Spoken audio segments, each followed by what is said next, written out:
Hey guys, कैसे हैं आप सब। मैं हूं आयशा और आप देख रहे हैं सेल्फ लव आयशा। तो गाइस, आज का जो हमारा पॉइंट्स है गाइस, वो है शैम्पू पर। तो मैं आज आपको एक बहुत ही सीक्रेट मैसेज देने वाली हूं, गौर से सुनिएगा। क्योंकि गाइस, शैम्पू से लेके बहुत बड़ा मिथ है। सभी कहते हैं दी आप शैम्पू क्या करती हैं, आपका बाल कैसे आया। शैम्पू गाइस, शैम्पू जो होता है वो सिर्फ और सिर्फ बालों को क्लीन करता है, अदरवाइज उसका कोई काम नहीं है। आप सोचेंगे शैम्पू से हेयर ग्रोथ होता है, इम्पॉसिबल। आप सर्च कर लीजिए जाके। आप सोचिएगा शैम्पू आपका जो है डैंड्रफ क्योर कर देगा, impossible. Anti hair fall, impossible. Shampoo का काम सिर्फ और सिर्फ क्लींजिंग है, उसके अलावा शैम्पू कोई काम नहीं करता।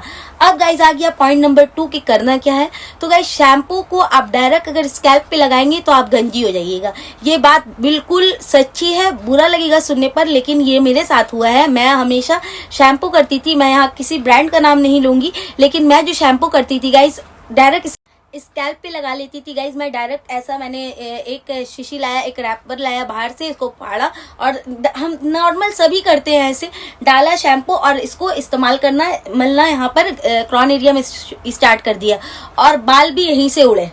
जी हाँ, ये मतलब कॉमन सेंस है गाइस। जो जगह आप शैम्पू लगा रहिएगा डायरेक्ट वो जगह से बाल आपके जाएंगे, गारंटी दे रही हूँ मैं। तो ग्रेजुअली मैंने इसको समझा, रिसर्च किया, गूगल किया, खुद पर ट्राई किया, तभी मैं आपके सामने आई हूँ, लाई हूँ। तो गाइस, बाल जो आना इतना आसान नहीं होता, बहुत टाइम लगता है। प्लस अगर आपके अंदर पेशेंस नहीं है तो आप DIY रेमेडीज कर ही नहीं सकते। DIY का दूसरा नाम है पेशेंस। इसीलिए आपको बहुत ज्यादा पेशेंस रखना है, होपफुल रहना है और कंटिन्यू वेज में करना है, तभी आपको बाल मिलेंगे। तो गाइज, यहाँ शैम्पू का बात हो रहा है और आप बाल की बात कर रहे हैं दी आप लोग ये कह सकते हैं। तो गाइज, ये दोनों का बहुत आपस में बहुत बड़ा रिलेशन है, गौर से सुनिएगा। तो गाइज, शैम्पू जो होता है वो सिर्फ क्लींजिंग है। तो गाइज, मार्केट में जो मिल रहे हैं हेयर फॉल बोलकर या फिर डैंड्रफ क्योर बोलकर या फिर लॉन्ग एंड स्ट्रॉन्ग बोलकर, गाइज सिर्फ ये मार्केटिंग है अपने प्रोडक्ट को बेचने के लिए, अपने प्रोडक्ट को सेल करने के लिए। तो प्लीज इस मार्केटिंग के चक्कर में मत पड़िए। शैम्पू का काम सिर्फ क्लींजिंग होता है, क्योंकि इसमें केमिकल मिला होता है, इसीलिए इसमें झाग बनता है। तो गाइज देखिएगा, अभी जो मार्केट में आ रहे हैं सल्फेट फ्री और पैराबेन फ्री बोलकर, उसमें भी झाग होता है। लेकिन सल्फेट फ्री और पैराबेन फ्री जो होता है उसमें झाग नहीं होना चाहिए, क्योंकि सल्फेट में अगर आप नहीं डालेंगे, सल्फेट की वजह से ही आपका झाग बनता है शैम्पू में। तो गाइज, वो सल्फेट फ्री कैसे हुआ अगर वो झाग बन रहा है तो गाइज, कुछ सल्फेट जो है वो हमारे लिए अच्छे होते हैं, उसके लिए काफी लेंथी हो जाएगा वीडियो, तो मैं वहां तक नहीं जा रही। मैं बस आपको एक डाउट क्लियर कर रही हूँ आपका कि शैम्पू क्या होता है, शैम्पू आप कैसे करें।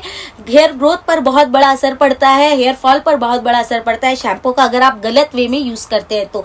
जी गाइज, ये बहुत जरूरी होता है। आप शैम्पू आज से ही तो गाइज, अब आप सोचेंगे कि तो करना क्या है दी। तो करना क्या है, शैम्पू आप ला रहे हैं नॉर्मल, शैम्पू को आप डाइल्यूट कर लीजिए। आपने कुछ टोनर बनाकर रखा है तो उसमें मिलाकर लगाइए, नहीं है तो टोनर बना लीजिए। कितना वक्त लगेगा, प्याज का छिलका लीजिए, धोइए, बॉईल करने के लिए चढ़ा दीजिए।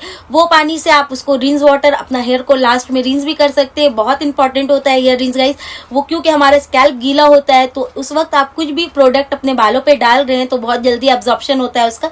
इसीलिए प्लीज हेयर रिंस करना स्टार्ट कर दीजिए। बालों को जब जब शैम्पू करे तब तब हेयर रिंस लिए, किसी भी चीज का हेयर रिंस लीजिए। अनियन पील का हो, राइस वाटर का हो, पोटैटो का हो, किसी का भी रिंस वाटर जो मैंने बता रखा है सबको आप यूज कर सकते हैं। अल्टरनेट कर करके यूज कीजिए। तो गाइज, आ जाते हैं टॉपिक पे। तो आपको शैम्पू को डाइल्यूट वे में लगाना है। कोई टोनर बचा हुआ है तो उसमें मिलाकर लगा लिए, सीरम बचा है उसमें मिलाकर लगा लिए, मेथी का वाटर है तो उसमें मिलाकर लगा लीजिए, कलौंजी का वाटर है तो उसमें लगा लीजिए। कुछ नहीं है तो पानी के साथ मिला लीजिए, पानी के साथ मिला लीजिएगा। इस कुछ अगर नहीं है तो, लेकिन डायरेक्ट मत लगाइए, जुर्म मत कीजिए अपने बालों के साथ, सजा बहुत सख्त मिलेगी अगर आप ये जुर्म करेंगे तो अच्छे से पानी के साथ डाइल्यूट कर लीजिए। उसके बाद आप जो है, जब ये पानी के साथ मिल गया तो अपने बालों में आप डालकर अच्छे से शैम्पू कर लीजिए। लेंथ पर डायरेक्ट शैम्पू ना लगाएं।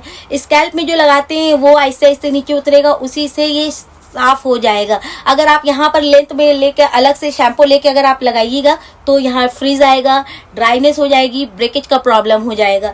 इसीलिए आज का वीडियो बहुत गौर से देखिएगा। आज जो है मैं आपको कोई रेमेडी नहीं बता रही हूँ, बल्कि एक ऐसा टिप्स बता रही हूँ जिसको आप अगर चाहे तो आप हेयर ब्रेकेज को रोक सकते हैं, हेयर फॉल को रोक सकते हैं बिना कुछ किए। जो हम गाइज अच्छा समझकर अपने हेयर के लिए करते जाते हैं वो ही हमारा दुश्मन होता है। शैम्पू को कंटिन्यू वे में यूज ना कीजिए। एक शैम्पू को 3-3 महीने के बाद शैम्पू बदलते रहिए। एक शैम्पू जो है कंटिन्यू वे में यूज करना अच्छा नहीं होता हमारे स्कैल्प के लिए, क्योंकि इसमें क्योंकि गाइस शैम्पू में जो केमिकल रहते हैं, अगर आप उसको ज्यादा दिन तक यूज करते हैं तो वो बहुत ज्यादा जो है अपना घर बना लेता है स्कैल्प में। केमिकल आहिस्ते आहिस्ते जो है गाइस वो डीपली अंदर जाते रहते हैं और फिर आपको हेयर फॉल का इशू हो जाता है, पोर्स बंद हो जाते हैं, हेयर ग्रोथ नहीं होता। तो इसलिए ग्रेजुअली जो है शिफ्ट होते रहिए। 3-3 महीने के बाद आप शैम्पू चेंज करते रहिए।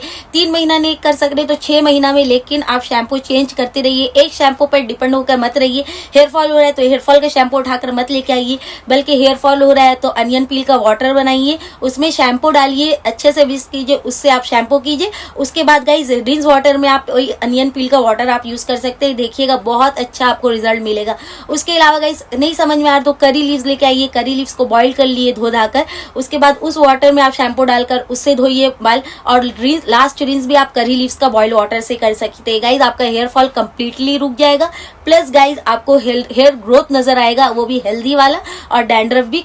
मैंने गाइज जब मैंने अपना जर्नी स्टार्ट किया तो मैं बहुत सारा जो है सल्फेट फ्री शैम्पू लाने लगी, पैराबेन फ्री शैम्पू लाने लगी। हाँ, असर करता है। असर क्या करता है? एज अ क्लींजर, क्लींजिंग की काम करता है, लेकिन फिर भी मैं कह रही हूँ कि बहुत ज़्यादा मार्केट में पैसा खर्च मत कीजिए, अपने ऊपर खर्च कीजिए। अपना DIY सामान खरीद कर लाइए, अपने जान पर खाइए, हेल्थ को बनाइए। क्योंकि इंटरनली जब तक आप स्ट्रांग नहीं रहेंगे तब तक, इंटरनल अगर आप हेल्दी रहेंगे ना गाइस, तो बाहर में आपका जो है समझ में आ ही जाता है कि इंटरनल अच्छा है। क्योंकि इंटरनल जब तक नहीं रहेंगे तब तक आपको हेयर ग्रोथ नजर नहीं आएगा। आप एक्सटर्नल जितना भी एप्लीकेशन कर लीजिए, आपको अंदर से अच्छा रहना है तो बाहर से ज्यादा पैसा देकर शैम्पू खरीदने की जरूरत नहीं है। नॉर्मल शैम्पू खरीद कर लाइए, उसको DIY कीजिए, अपने ऊपर लगाइए, और जो पैसा बचता है उस पैसे का एक सेब खा लीजिए, आंवला खा लीजिए। फर्दर जो भी अच्छा फ्रूट्स है, अच्छे वेजिटेबल्स है जो हेयर के लिए जरूरी है, जिसमें विटामिन B12 है, विटामिन D है, विटामिन A है, विटामिन B है, विटामिन C है, वो सब कंज्यूम कीजिएगा। इस देखिएगा हेयर ग्रोथ बहुत हेल्दी से होगा। और इसके साथ जब आप DIY रेमेडीज करेंगे तो गजब का रिजल्ट मिलने वाला है। निश्चित रूप में आपको हेयर ग्रोथ भी नजर आएंगे, हेयर फॉल बिल्कुल का खत्म हो जाएगा। बिल्कुल मतलब कि जो नॉर्मल है वो तो होगा, एक दिन में 50-100 बाल गिरना नॉर्मल है, इसको आप हेयर फॉल में कंसीडर मत कीजिए। ये हेयर फॉल जब आपका 200-250 बाल गिरना गाइज, ये जो है हेयर लॉस में कंसीडर होता है। तो अगर इससे कम हो रहा है तो गाइज ये बालों के 3 फेजेस होते हैं। जब ये एक होता है, निकलता है, बड़ा होता है, तीसरा में गाइज वो टूट कर गिर जाता है और नए हेयर फॉलिकल जो है वो स्टार्ट हो जाते हैं आना। तो गाइज अगर बाल गिर रहा है तो टेंशन मत लिए। हेयर फॉल में अगर आप फोकस कीजिएगा तो हेयर ग्रोथ नहीं होगा। हेयर ग्रोथ पे फोकस कीजिए, हेयर फॉल हो रहा है होने दीजिए। 50 बाल 100 बाल गिर रहे हैं नॉर्मल है, रहने दीजिए। उससे ज्यादा गिर रहे हैं तो फिर आप जो है हेयर ग्रोथ पर ध्यान मत दीजिएगा, उस वक्त आप हेयर फॉल पे ध्यान कीजिएगा। हेयर फॉल को सबसाइड कीजिएगा, तब जाकर हेयर ग्रोथ पे फोकस कीजिएगा। क्योंकि बाल ही गिर जाएंगे तो फिर हेयर ग्रोथ का क्या फायदा। तो गाइस हमें अपने बालों को बचाना है गिरने से, प्लस हेयर ग्रोथ भी चाहिए, ब्रेकेज का प्रॉब्लम भी नहीं चाहिए, डैंड्रफ भी क्योर चाहिए, स्कैल्प भी हेल्दी चाहिए। तो इन सब के लिए ग्रेजुअली आपको टाइम देना होगा। आप सोचेंगे कि एक रेमेडी लगाकर मेरा हेयर फॉल रुक जाए, बाल नहीं उग जाए, तो ऐसा हो नहीं सकता। राइम्स बन गया तो गाइस हाँ, एक रेमेडी में नहीं होता, ग्रेजुअली। मैं कोई पेचीदा बात या कोई साइंटिफिक या कोई इंग्लिश में ऐसा बात नहीं कहूंगी जो आपको समझ में नहीं आई। मैं नॉर्मल हूँ गाइस, मैं आम लैंग्वेज में आपको समझाऊंगी जो सभी समझ जाते हैं इजिली। तो गाइस शैम्पू का काम होता है सिर्फ क्लींजिंग, बात को याद रखिए, पहला पॉइंट। दूसरी पॉइंट गाइस, इसको डायरेक्ट एप्लीकेशन नहीं करना है, इसको डाइल्यूट करके एप्लीकेशन करना है। तीसरी पॉइंट गाइस, जब आप शैम्पू करें हेयर रिंस जरूर करें, इससे हेयर ग्रोथ आपका बहुत अच्छा होगा, ब्रेकेज का प्रॉब्लम कम हो जाएगा, 2 मुँहे बाल नहीं होंगे और बालों में गजब का शाइन भी आएगा अगर आप सही वे में यूज करते हैं।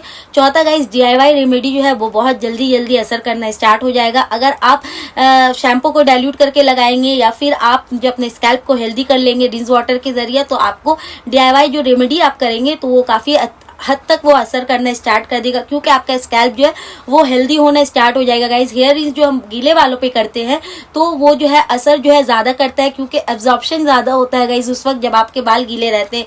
तो इसीलिए हेयर रिंस जरूर कीजिए। आई होप गाइज आपको मेरा पॉइंट क्लियर हो गया होगा। शैम्पू का काम कुछ नहीं होता है, सिर्फ क्लींजिंग करना होता है। हेयर रिंस करना बहुत ज़रूरी होता है। किसी भी जिस चीज़ से आप कंफर्टेबल हो उसका रिंस कीजिए, लेकिन गाइज प्लीज़ शैम्पू को डायरेक्ट मत लगाइए। बालों को पर ध्यान दिए, आज से खुद से प्रॉमिस कर लिए, रोज़ 1 घंटा अपने लिए निकालिए बालों के लिए। कुछ नहीं समझ में आ रहा गाइज तो बालों में मसाज करना स्टार्ट कर दिए। रूखे बालों में, ऑयल लगे हुए बालों पे मसाज ना कीजिए। जब आपके बाल रूखे रहे तो हल्का से आहिस्ते आहिस्ते बालों पे मसाज कीजिए। बालों को अप्स एंड डाउन करके मसाज मसाज कीजिए, ज़्यादा अच्छा ब्लड सर्कुलेशन होता है। जब जब आप बालों में जब आप शैम्पू कर रहे हैं तब तब अपने कोम को धोया कीजिए, अपना कोम पर्सनली रखिए। जब जब शैम्पू कर रहे हैं तब तब कंघी को धोया कीजिए। गंदा कंघी उठाकर बालों पर मत लगा लीजिए गाइज, क्योंकि देखिए आज ये हमने गंदे बाल हैं मेरे, हमने कंघी किया तो गाइज इसमें जो है गंदगी आ गई। तो अब जो आप शैम्पू के बाद अगर यही कंघी उठाकर कर लेंगे तो यही कंघी का जितना गंदगी था वो सब डिपॉजिट हो जाएगा हमारे स्कैल्प पे। तो इसलिए जब जब शैम्पू कर रहे हैं तब तब कंघी को भी धोइए, ये रूटीन बना लीजिए। दूसरी बात, प्लीज बी क्योर कि अपना कंघी खुद अपने ही लिए रखिए, दूसरे को मत दीजिए, दूसरे का इस्तेमाल ना कीजिए। अपना एक पर्सनली 10 रुपये 20 रुपये का खरीद कर लाइए, अपने लिए इस्तेमाल कीजिए।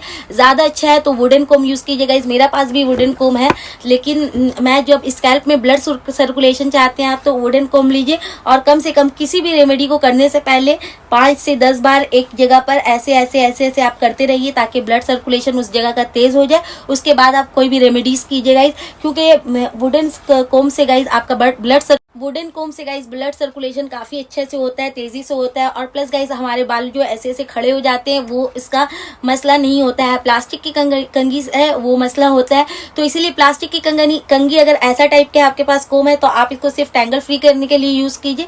अदरवाइज स्कैल्प के लिए आप वुडन कोम का जाके परचेज कर लीजिए। अपने लिए एक पर्सनल कोम रखिए, दूसरे का मत यूज कीजिए, अपना किसी को मत दीजिए। तो गाइज आई होप आपका टॉपिक क्लियर हो गया। वीडियो अच्छा लगी तो प्लीज लाइक शेयर और सब्सक्राइब कर दीजिएगा। वीडियो में नए आए तो बेल नोटिफिकेशन पर क्लिक जरूर कीजिए ताकि मेरे अपकमिंग वीडियो की नोटिफिकेशन आपको मिलती रहे। और चैनल को प्लीज सब्सक्राइब कर दीजिएगा, क्योंकि हमारे चैनल पर हेयर से रिलेटेड बहुत सारे वीडियो आते हैं, स्किन से रिलेटेड भी आएंगे। तो पहले मैं हेयर को कंप्लीट कर लूँ, उसके बाद मैं स्किन की भी वीडियो लाऊंगी गाइज, क्योंकि पहला मैं फोकस करती हूँ अपने हेयर पर, क्योंकि मुझे बॉल्डनेस हुआ था तो मैंने क्योर कर रही हूँ। और आपके साथ आधा जर्नी जो है वो आपके साथ कंप्लीट करूंगी। तो मिलती हूँ अगली वीडियो पे, तब तक के लिए बाय। अपना ख्याल रखिए, खुश रहिए।